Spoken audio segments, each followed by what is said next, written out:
Hello everyone and welcome to major girls classes. Aspirants, आज का ये वीडियो बहुत स्पेशल है क्योंकि आज की इस वीडियो में हम बात करने वाले हैं जेई मेंस सेशन 1 2023 के फॉर्म फिलिंग के बारे में। डिफेंस एस्पिरेंट्स के लिए जेई मेन एग्जाम देना क्यों जरूरी हो जाता है, इस वीडियो में हम इस बारे में भी बात करेंगे। सबसे पहले इस वीडियो में हम जेई मेंस की फॉर्म फिलिंग के पूरे प्रोसेस को समझेंगे और फिर बाकी चीज़ों को भी ध्यान से देखेंगे। चलिए शुरू करते हैं। एस्पिरेंट्स, जेई मेंस का फॉर्म फिल करने के लिए आपको जेई मेन की वेबसाइट पे आना है और इस वेबसाइट का हैंडल है jeimain.nta.nic.in। आपको इस वेबसाइट पे आना है। इस वेबसाइट पे पहुंचते ही आपके सामने एक ऐसा स्क्रीन ओपन होगा जहां पे आपको JEE main session 1 application form दिख रहा है। जब आप इस पर क्लिक करेंगे तो आपके सामने एक ये दूसरा इंटरफेस खुल जाएगा जिसमें कुछ इन्फॉर्मेशन आपकी दी हुई है कि आपका किस पेपर का कितना चार्ज है, किस कैटेगरी के लिए कितना चार्ज है। कुछ यहाँ पे आपको इन्फॉर्मेशन दिए हुए हैं जो आपको थॉरली पढ़ने हैं और उससे ध्यान से देखना समझना है। आपके लिए एक एक चीज़ डिटेल में यहाँ पे सब कुछ बताया गया है। सारी इन्फॉर्मेशन पढ़ लेने के बाद यहाँ पे एक एग्री बॉक्स का दिया हुआ है, यहाँ पे आप क्लिक करेंगे। क्लिक करने के साथ ही क्लिक हियर टू प्रोसीड का ऑप्शन आ रहा है। क्लिक हियर टू प्रोसीड करने के साथ ही यहाँ पे एक दूसरा पेज खुल रहा है जिसमें आपके कुछ डिटेल्स मांगे गए हैं, जैसे आपका नाम, फादर या गार्जियन का नाम, मदर या गार्जियन का नाम, date of birth, gender, proof ID, आप फोटो आईडी कार्ड आइडेंटिफिकेशन के लिए कौन सा देना चाहते हैं, उसमें आपका नंबर क्या है आईडी कार्ड का, आपका हाउस नेम क्या है, लोकेलिटी क्या है, किस कंट्री से आप बिलोंग करते हैं, कौन सी स्टेट है, कौन सा डिस्ट्रिक्ट है, पिन कोड क्या है, ईमेल एड्रेस क्या है, फ़ोन नंबर क्या है, अल्टरनेट फ़ोन नंबर जो आप देना चाहते हैं वो दे सकते हैं आप। और फिर दूसरा एड्रेस का बॉक्स है, यहाँ पे आपको एक पासवर्ड सेलेक्ट करने के लिए कहा जा रहा है कि आप अपना एक पासवर्ड बनाइए और फिर एंड में यहाँ पे एक सिक्योरिटी पिन दिया गया है। तो इन सब प्रोसेस को ध्यान से हम फिल करते हैं। अब यहाँ पे नाम दे रहे हैं, नाम इंटर करना है, फिर आपको अपना फादर नेम इंटर करना है, मदर नेम इंटर करना है। तो ये कुछ बेसिक डिटेल्स है जो आपको इंटर करनी है और आप ध्यान से सारी डिटेल्स फिल करेंगे। एक एक करके हम सारी डिटेल फिल करेंगे। हमने डेट ऑफ बर्थ फिल कर लिया और यहाँ पे आपको एक चीज़ मैं बता दूं कि डेट ऑफ बर्थ यहाँ पे कोई फिक्स लिमिट नहीं है, तो आप किसी भी डेट ऑफ बर्थ की आप फिल कर सकते हैं।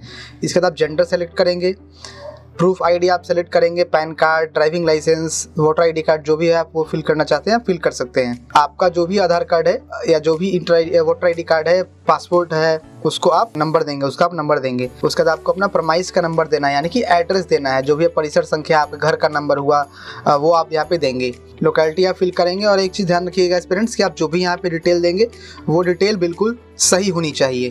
कंट्री सेलेक्ट करेंगे, फिर हम स्टेट सेलेक्ट करेंगे, डिस्ट्रिक्ट सेलेक्ट करेंगे, पिन कोड हम सेलेक्ट करेंगे जो भी हमारा एड्रेस का प्रेजेंट एड्रेस का रहेगा। फिर हमें अपना फ़ोन नंबर सेलेक्ट करना है और मोबाइल नंबर देना है। पर प्रेजेंट और परमानेंट एड्रेस सेम है तो आप दोनों पे क्लिक करेंगे। इसके बाद हम पासवर्ड यहाँ पे सेलेक्ट करेंगे। अब पासवर्ड में आप एक चीज़ देखिए कि पासवर्ड आपका 8 से 13 कैरेक्टर के इक्वल होना चाहिए।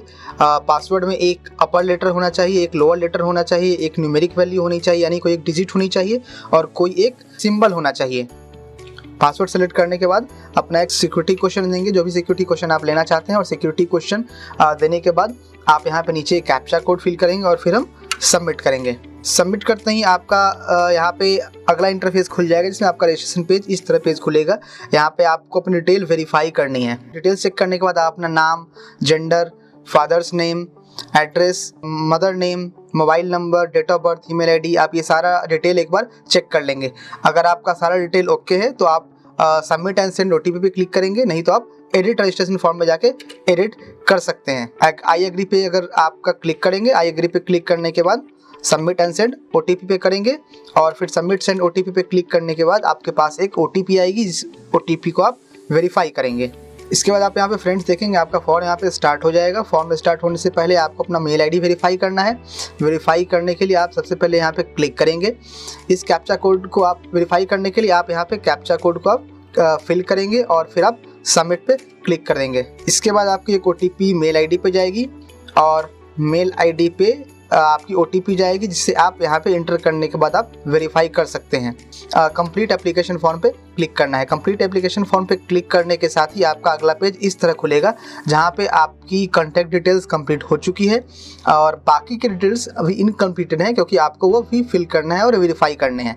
तो अभी आगे के प्रोसेस को हम देखते हैं। पर्सनल डिटेल सेक्शन पे जाते ही आपको अपना नेशनलिटी सेलेक्ट करना है। फिर आपको अपना अगर आपको यूटी में आते हैं, स्टेट में आते हैं, वो आपको सेलेक्ट करना है।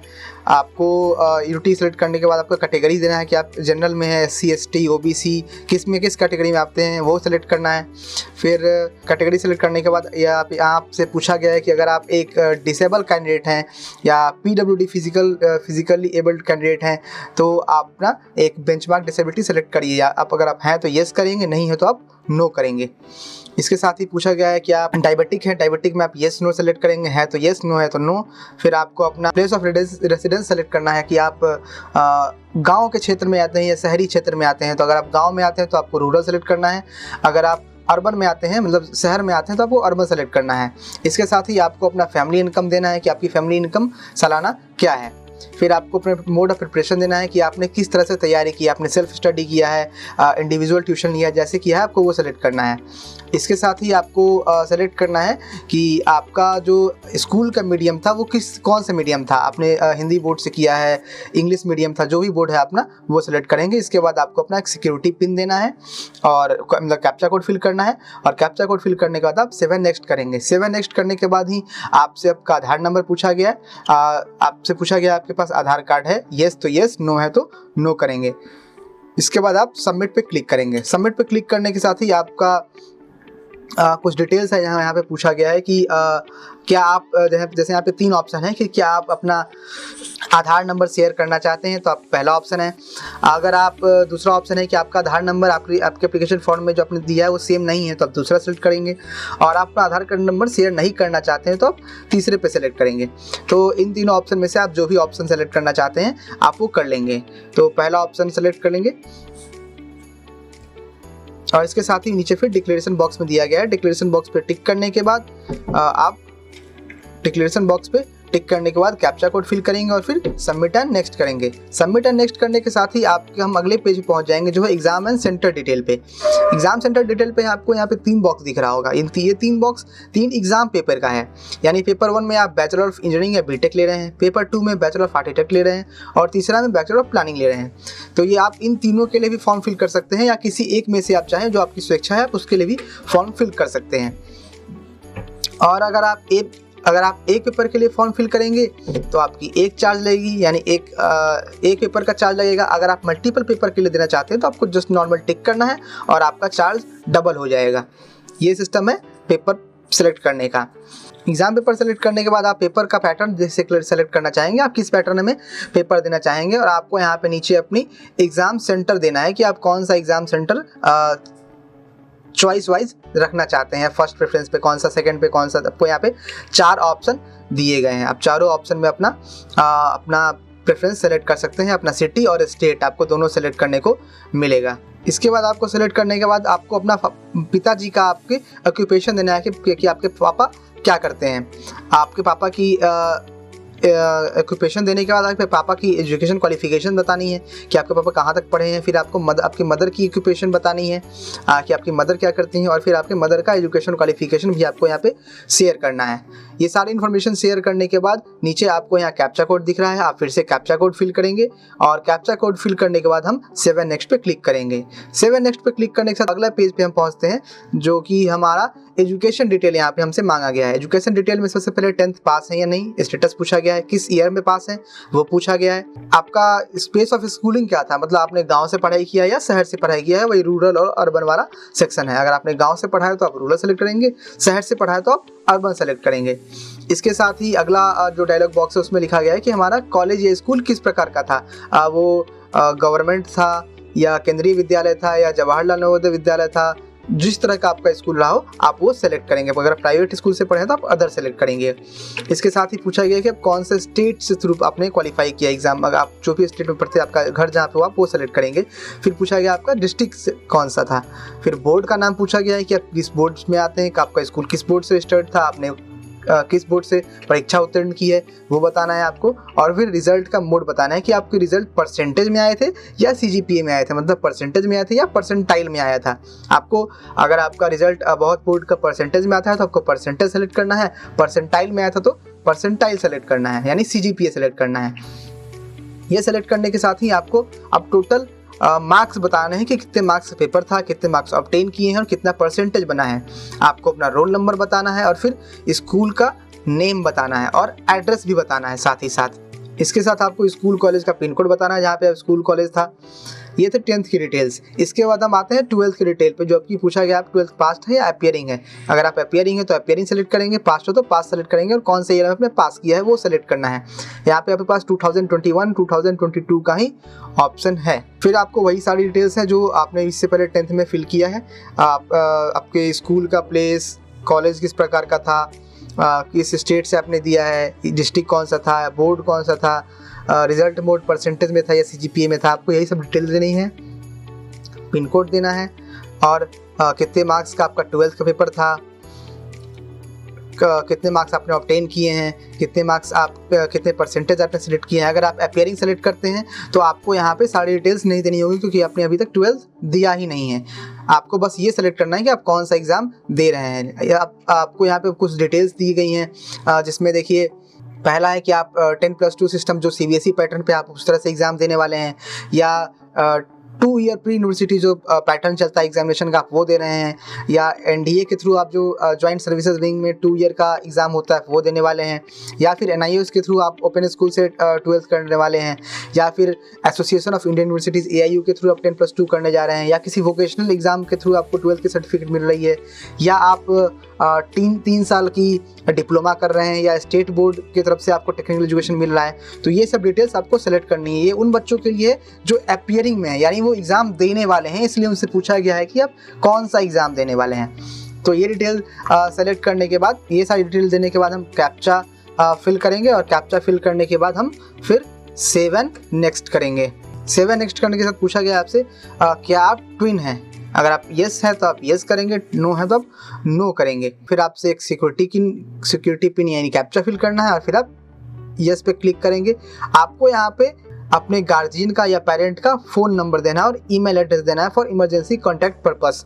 तो हम यहाँ पे फ़ोन नंबर देंगे और ईमेल एड्रेस देंगे और फिर हम कैप्चा कोड फिल करेंगे। कैप्चा कोड फिल करने के साथ ही उनके फ़ोन नंबर पे एक OTP जाएगी, वो OTP वेरीफाई करना है और फिर एंड में आपको यहाँ पे डॉक्यूमेंट कुछ मांगा गया आपसे, वो डॉक्यूमेंट देना है। पहला डॉक्यूमेंट आपका फ़ोटोग्राफ है जो कि 10 KB से 200 KB के बीच होना चाहिए और वो फ़ोटो विदाउट मास्क होनी चाहिए और उसमें आपका कम से कम 80% फेस दिखना चाहिए। दूसरा डॉक्यूमेंट आपका सिग्नेचर है जो 4 KB से 30 KB के बीच मांगा गया है। और तीसरा सर्टिफिकेट आपका 12th का सर्टिफिकेट है जो आप देने वाले हैं। अगर आप अपीयरिंग है तो आप 10th का सर्टिफिकेट देंगे और ये सर्टिफिकेट PDF फॉर्म में अपलोड करनी है आपको। 50 KB से 300 KB के बीच इसकी साइज़ होनी चाहिए। तो सारे डॉक्यूमेंट्स को आप ध्यान से अपलोड करेंगे और सारे डॉक्यूमेंट्स अपलोड होने के बाद आपसे पूछा, सारे डॉक्यूमेंट्स अपलोड होने के बाद यहाँ पे नीचे कैप्चा कोड देना है और कैप्चा कोड फिल करने के बाद हम नीचे सबमिट करेंगे। सबमिट करने के बाद हम लास्ट पेज पे पहुंचते हैं। यहाँ पे फाइनल सबमिट का पेज है और यहाँ आपसे कहा गया है कि please review the following information before final submit. एक बार अपनी सारी इन्फॉर्मेशन को मिला लीजिए। अगर आप कोई भी चेंज करना चाहते हैं तो बगल में जो आपको मेनू बार दिख रहा है जहाँ पे आपको कॉन्टैक्ट डिटेल, पर्सनल डिटेल दिख रहे हैं, वहाँ से आप एडिट कर सकते हैं। अगर आपका सारा इन्फॉर्मेशन सही है तो आपको सीधे सबमिट करना है और सारी इन्फॉर्मेशन मिलाने के बाद हम फाइनल सबमिशन पे क्लिक करेंगे। फाइनल सबमिशन पे क्लिक करने के बाद बारी आती है पेमेंट करने की। पेमेंट करने के टाइम मैंने आपको बताया था कि अगर आप एक पेपर दे रहे हैं तो आपके कैटेगरी वाइज पेमेंट का सिस्टम बटा हुआ है कि आप जिस कैटेगरी में आते हैं आपके पेपर का कितना चार्ज है। सपोज कोई बच्चा जनरल में आता है तो उसके एक पेपर का चार्ज 1000 रुपये है। तो अगर वो एक पेपर सेलेक्ट करता है तो उसे 1000 देने हैं, 2 करता है तो 2000 सेलेक्ट करना है। तो अगर आप जितने पेपर सेलेक्ट करने हैं आपको उतने हिसाब से पेमेंट करना होगा। पे एग्जामिनेशन फ़ी पे सेलेक्ट करेंगे। पे एग्जामिनेशन फ़ी सेलेक्ट करने के बाद पेमेंट का ऑप्शन है। पेमेंट का ऑप्शन आप जिस तरह से पेमेंट करना चाहते हैं, net banking, debit card, UPI, सारे प्रोसेस हैं। आप जिस तरह से पेमेंट करना चाहते हैं पेमेंट करिए और फिर अपने डिटेल्स दीजिए पेमेंट के और फिर आपका एप्लीकेशन फॉर्म फिल हो जाएगा। पेमेंट सक्सीड होने के बाद। तो एस्पिरेंट्स, ये थी जेईई मेंस की फॉर्म फिलिंग की पूरी प्रोसेस।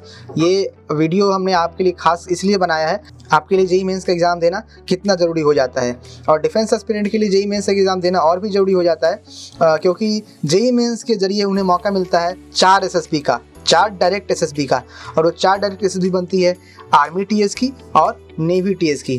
तो कोई भी डिफेंस एस्पिरेंट जो कि एसएसबी एस्पिरेंट है और वो देना चाहता है एसएसबी, तो उसे ज़रूर जेईई मेंस का एग्ज़ाम देना चाहिए। और ज़्यादा परसेंटाइल रिक्वायर्ड नहीं होती है। अगर आपने जेईई मेंस में ही अच्छा स्कोर किया है या नॉर्मल स्कोर भी किया है तो आप शॉर्ट लिस्टेड हो जाते हैं एसएसबी के लिए। 12 जनवरी लास्ट डेट है फॉर्म फिलिंग की। अगर आपने अभी तक फॉर्म फिल नहीं किया है तो फ़ौरन जाइए और फॉर्म फिल करिए। फॉर्म फिलिंग में किसी भी डाउट को आपको कोई भी दिक्कत होती है तो हमें कमेंट सेक्शन में ज़रूर लिखिए। और अगर आप एक एसएसबी एस्पिरेंट हैं तो ज्वाइन करिए मेजर कल सी क्लासेस के एसएसबी कोर्सेज़ को और गारंटीड रिकमेंडेशन पाइए। इस वीडियो में इतना ही, मिलते हैं किसी अगले वीडियो में।